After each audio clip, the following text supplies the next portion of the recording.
and this is the first episode of Bet's Sports Talks. Um, we're just gonna jump right into it. We'll be covering a bunch of things involving the Raptors, um, and the future for the organization.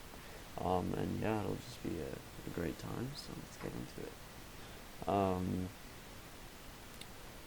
So a lot of people, including myself, have been wondering lately what will be the next steps for this new rebuilding Raptors team.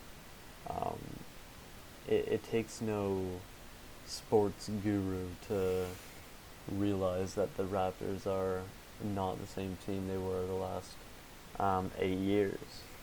Um, we are now a 11th seed team sitting at 19 and 31, and it's just not looking good.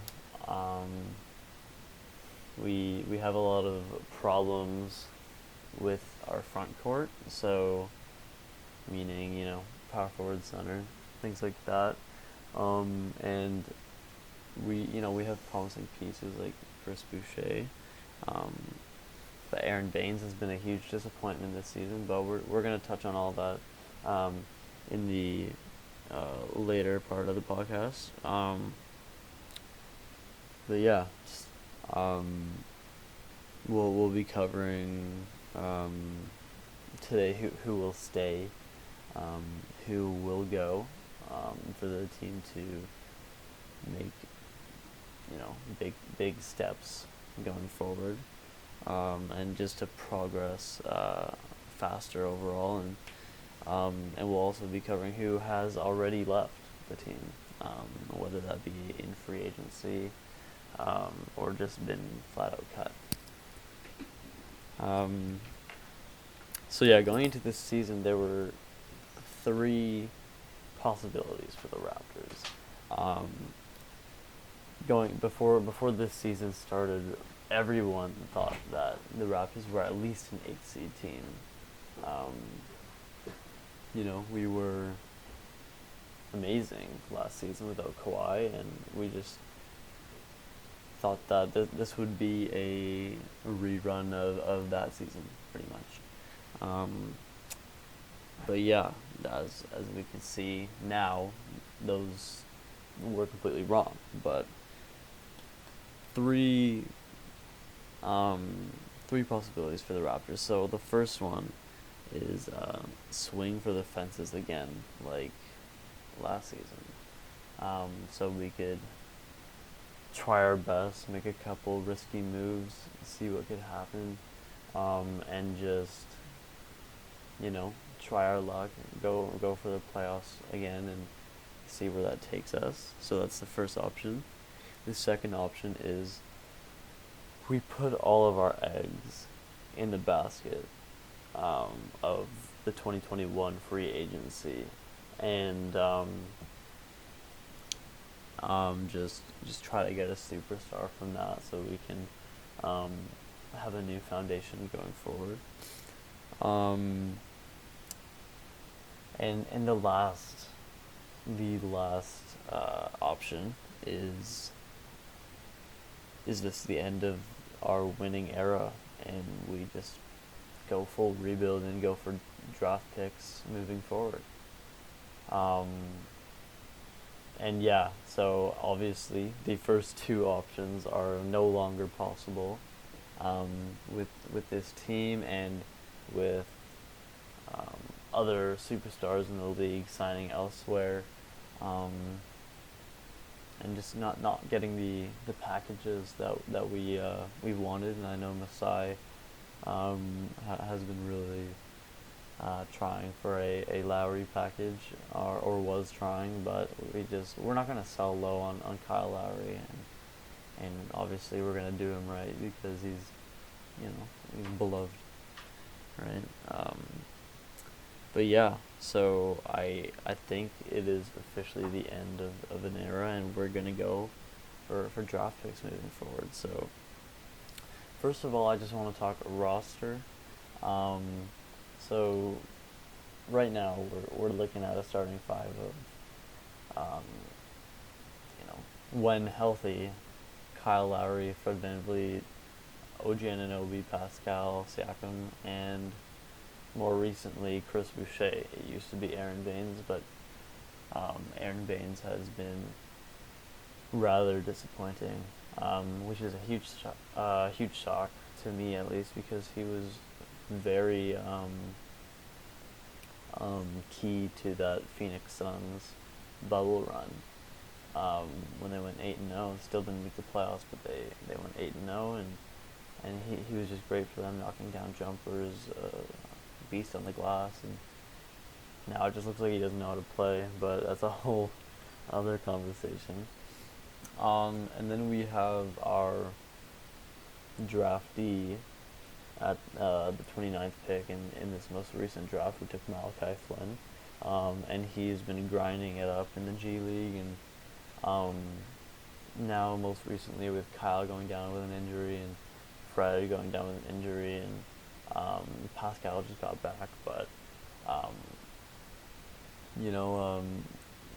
Malachi Flynn has been getting some minutes, and he started the last 2 games, I'm pretty sure, and he's been dropping some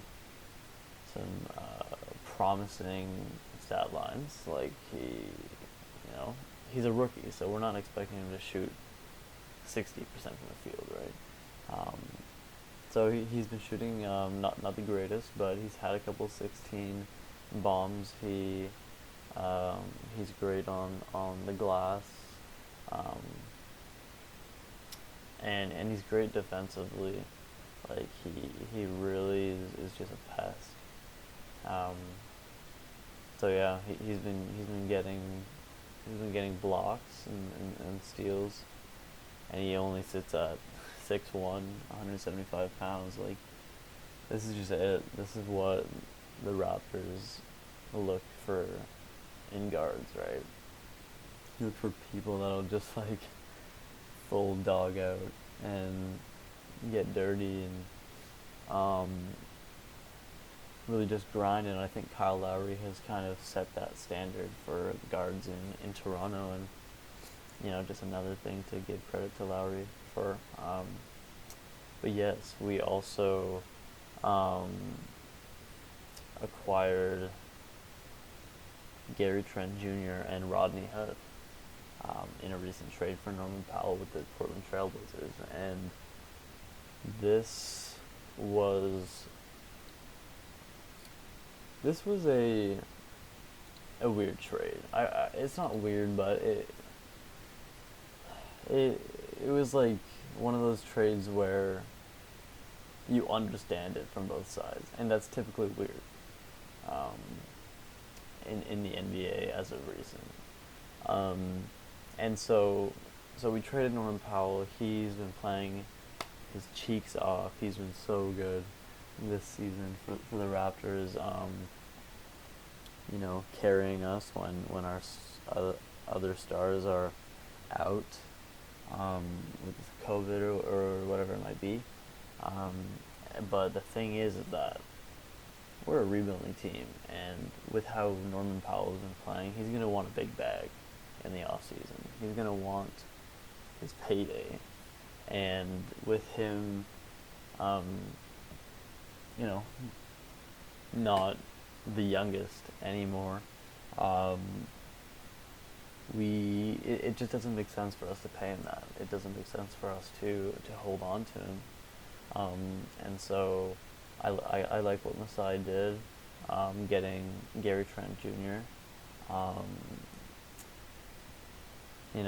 I don't think Rodney Hood is going to stay on the team. I really don't think he'll be a Toronto Raptor going into next season.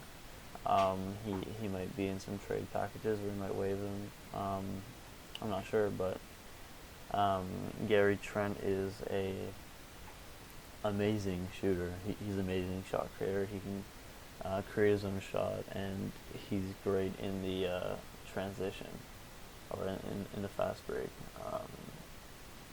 And yeah, he just shoots the light out of the ball. His jump shot is fast. and he's not the best defender, but like he puts in the effort on the defensive end, which is all that you can ask for, really. And then those skills will get better as he ages. He is super young. He's only in his second year out of Duke, and he's had some pretty good games for the Portland Trailblazers. Right now, he's averaging 15 points, 2.3 rebounds, and 1.4 assists per game. But keep in mind, this is a stat line as 6th, 7th man on the Trailblazers, and the 3rd or 4th option when he's on the court, right? So with the minutes and opportunities going to get in Toronto, we only, sky's the limit, bro. Is basically what I'm saying. But yeah, I think we're in a great spot right now, for the future. We just signed Freddie Gillespie out of Baylor, who actually just won the March Madness tournament, which is great, which is awesome. So we just signed Freddie Gillespie. He's a big man, 6'9", 245 pounds, and he's looking like a good pickup. Like I said, our front court is struggling or ever since we got rid of Marcus Gasol and Serge Ibaka. Sorry. Not that we got rid of them, but when they left in free agency to chase that chip, you know what I mean? And so, this is a good start, good step in the right direction. He is all that you could ask for defensively. And obviously defensively, that is great. That is what we need. Our defensive numbers have dropped so far since being top 10 in everything last season to top 20 this season, and so it's definitely much needed in the front court. And offensively, this could be something we're looking for in the draft, right? Obviously, our offense flows super well through Ibaka and Marcus Gasol when they were on the team, and I don't think we noticed how much we really needed them until they were gone. But yeah, offense is something that can always be worked on, and Freddie Gillespie is young. He's big bodied. He's got a good body, NBA ready body. And yeah, we'll just see what he's looking like when he finally gets some minutes and gets down to Tampa. But yeah, I think we're talking front court still. Chris Boucher is a main piece we need to build off, whether that's him being a starting power forward or a small ball center. He just came off of a career night against the Chicago Bulls 2 days ago. He dropped 38 points and 19 rebounds. Like, that's just absurd. That is crazy. Now, we love Chris Boucher over here, Montreal native, we love him.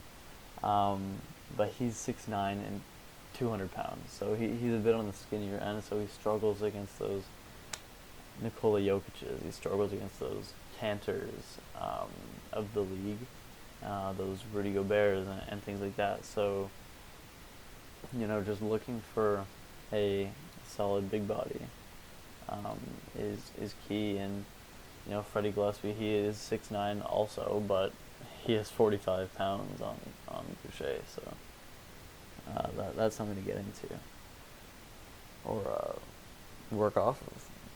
But yeah, so now talking draft. The draft. So we are sitting at the 11th seed. So this means we will, um, you know, again, this is just going off of NBA standings right now. We will be grabbing the 8th overall pick in this upcoming draft. And honestly, the top 10 this year, you can't miss. There's so many great, um, you know, guys in this upcoming draft, like Cade Cunningham, Jalen Suggs just hit a big shot in for Gonzaga. Um, Jalen Green in the G League averaging like 24 points, um, and just players like that who can immediately come onto a team and have an impact. And the top 10, this season is crazy. Um, we haven't seen a draft this promising in a while. So us having the 8th pick means we can pick up someone like James Bouknight at UConn, and he's been great. He's a combo guard. He's 6'5", 190. So he, decently sized.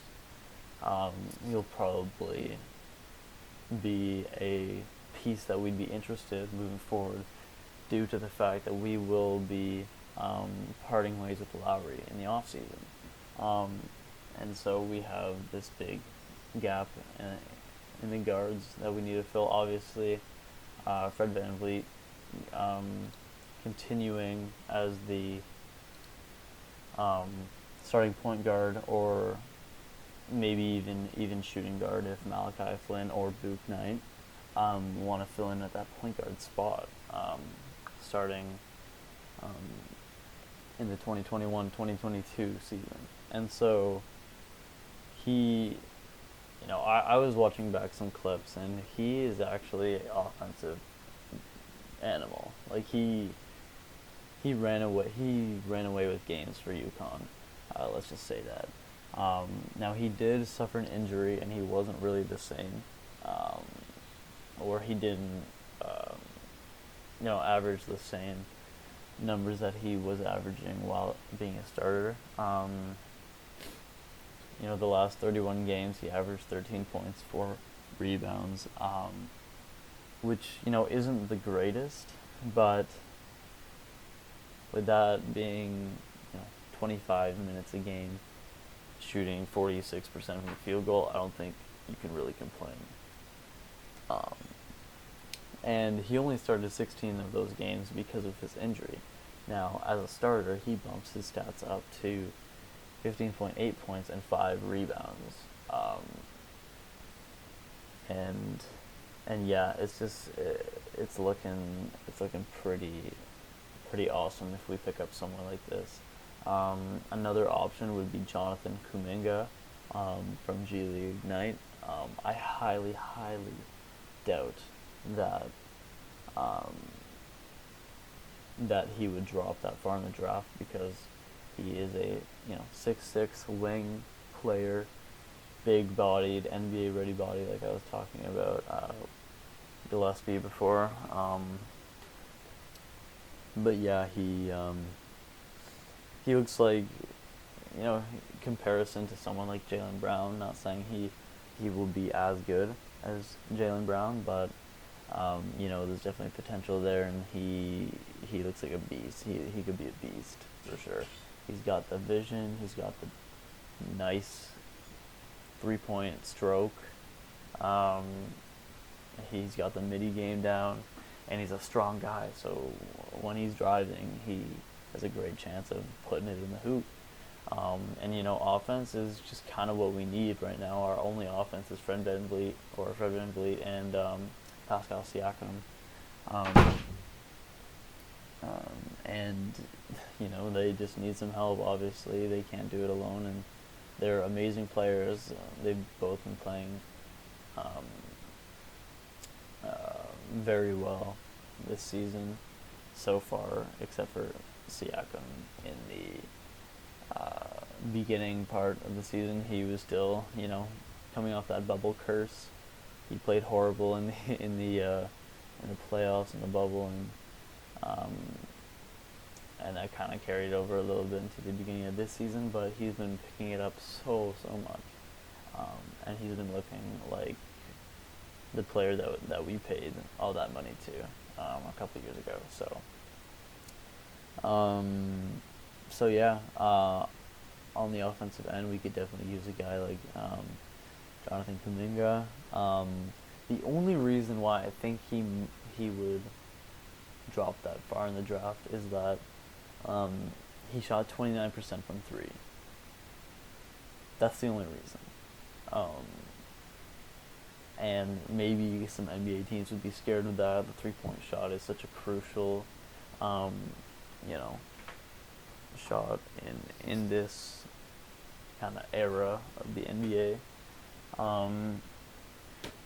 But I mean, with a solid jump shot like his, I don't think teams would be that concerned. Just get your shots up and shoot around, and he should be good. You know what I mean? Adjusting to the NBA 3, but you never know. But yeah, anyways, that is about all that I have for you guys this week. Let me know what you guys think about the future for the Raptors, future for the NBA. Who do you guys want to see drafted, and let me know future topics you guys want to hear on my social media. And thanks for listening, and we'll be back next week. Peace, y'all.